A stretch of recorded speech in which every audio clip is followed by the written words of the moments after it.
నాలుగోది supreme court of ఇండియాలో మీ personal కేసులు, మీ అవినీతి కేసులు, మీ దొంగ కేసులు వాదించి ఆనాడు తెలంగాణ ప్రభుత్వం మీద దొంగ కేసులు వేసిన టీంని తీసేసి నిజంగా టాలెంట్ ఉన్నటువంటి వాళ్లను, నిజంగా తెలంగాణ ప్రభుత్వ ప్రయోజనాలు కాపాడే వాళ్లను పెట్టాలని డిమాండ్ చేస్తూ మరి మీ యొక్క చిత్తశుద్ధి నిరూపించుకోవాలి.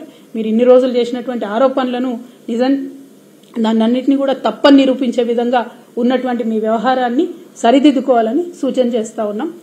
గత 10 ఏళ్లలో ఎప్పుడూ లేనటువంటి విధంగా రాష్ట్ర గీతాన్ని జై హే తెలంగాణను అధికారికంగా గుర్తిస్తున్నామని కూడా చెప్పారు. అంతేకాకుండా మన రాష్ట్రానికి సంబంధించినటువంటి చిహ్నం కావచ్చు, లేకపోతే తెలంగాణ తల్లి విగ్రహాన్ని కూడా మార్పు చేస్తున్నాం. ఈ పరిణామాలన్నింటినీ మీరు ఎట్లా చూస్తారు? అంటే మన గౌరవ ముఖ్యమంత్రి గారు మొదట ఎప్పుడన్నా నిజంగా గుండెల మీద చేసుకొని జై తెలంగాణ అంటేనేమో ఆయన ఇవన్నీ చేసే అవకాశాలు, ఆయన ఇవన్నీ చేసే అర్హత ఉంటుంది. ఆయన ఎప్పుడన్నా జై తెలంగాణ అన్నాడా? జై తెలంగాణ అన్నోళ్ళ మీద గన్ను పట్టుకుని తిరిగిన మనిషి. ఏదో మన ప్రజలు మంచోళ్ళు కాబట్టి ఇసొంటోళ్ళకు కూడా ఒకసారి అవకాశం ఇద్దామని ఇచ్చిరు కానీ ఆయన జై తెలంగాణ అని ఇంతవరకు అనలేదు.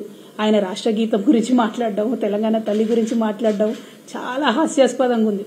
బట్ ఎనీవే, ఒక్కటి ఈ సందర్భంగా నేను ముఖ్యంగా రాష్ట్రంలో ఉన్నటువంటి కళాకారులకు, తెలంగాణ బిడ్డలకు విజ్ఞప్తి చేసేది ఏంటంటే, కేసీఆర్ గారు ఏదన్నా పని చేస్తే దాని వెనుక ఎంత బలమైన కారణం ఉంటుందో, ఏదన్నా పని చేయకపోతే అంతకన్నా బలమైన కారణం ఉంటుంది.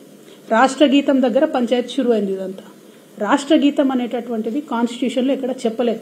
ఈ యొక్క రాష్ట్రానికి ఒక జెండా ఉండడం, రాష్ట్రానికి ఒక గీతం ఉండడం అన్నటువంటిది కాన్స్టిట్యూషన్లో ఎక్కడ చెప్పలేదు. ఒక 2 రాష్ట్రాలు ప్రయత్నం చేసినాయి, జమ్మూ కాశ్మీర్ ఒకటి, కర్ణాటక ఒకటి.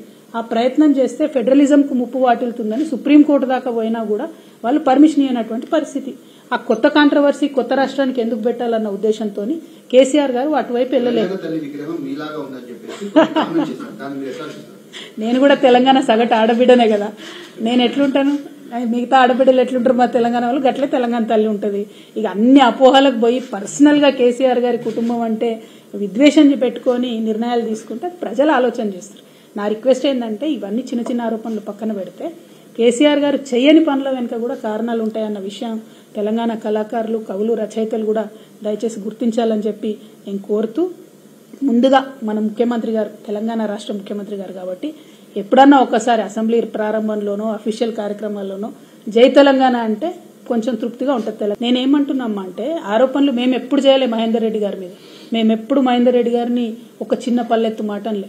మహేందర్ రెడ్డి గారిని ఇక్కడ మీరు నేను మాట్లాడుకోలేనంత భయంకరమైన భాషలో దూషించింది ఇప్పుడున్నటువంటి గౌరవ ముఖ్యమంత్రి గారే. రైట్, అంత దూషించి వీరే తీసుకొచ్చి టీఎస్పీఎస్సీ చైర్మన్ గా చేస్తారు. ఇప్పుడు ఇంకొక లాయర్ ఎవరో వచ్చి అవినీతి జరిగింది అంటారు. మరి ఈ వైరుధ్యాన్ని ఎట్లా చూడాలి? ప్రజలకైతే ఒక క్లారిటీ రావాలి కదా.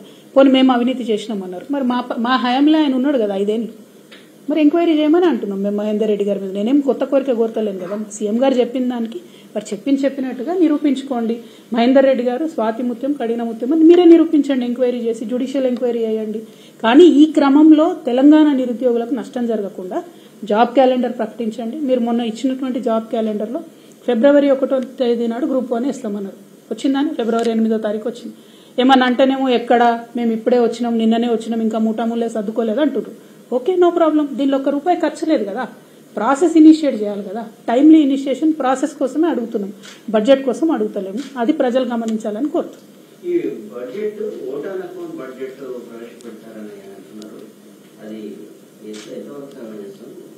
ఇదేమో ఫుల్ ఫ్లెజ్డ్ గా 5 ఏళ్లు నడుస్తుంది అనేటటువంటి ఉద్దేశంతో వచ్చినటువంటి ప్రభుత్వం. యాక్చువల్ గా అయితే ఫుల్ ఫ్లెజ్డ్ బడ్జెట్ పెట్టొచ్చు. మరి ఓట్ ఆన్ అకౌంట్ బడ్జెట్ పెట్టడం అంటే కేవలం పార్లమెంట్ ఎన్నికలను దృష్టిలో పెట్టుకొని తప్పించుకునే ప్రయత్నం ప్రభుత్వం చేస్తూ ఉంది. ఉదాహరణకు నిన్న మేము డిమాండ్ చేసినాం, బీసీ డిక్లరేషన్ లో మీరు చెప్పినటువంటి 20,000 కోట్లను అలొకేట్ చేయండి అని.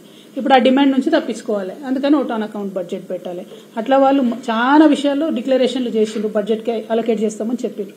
అవన్నీ తప్పించుకోవడానికి మాత్రమే ఓట్ ఆన్ అకౌంట్ అంటారు. But this is a full fledged government elected by people of Telangana. Full budget పెడితేనే బాగుంటుంది. ఇక అన్ని ప్రాసెసెస్ చేస్తాం కదండి.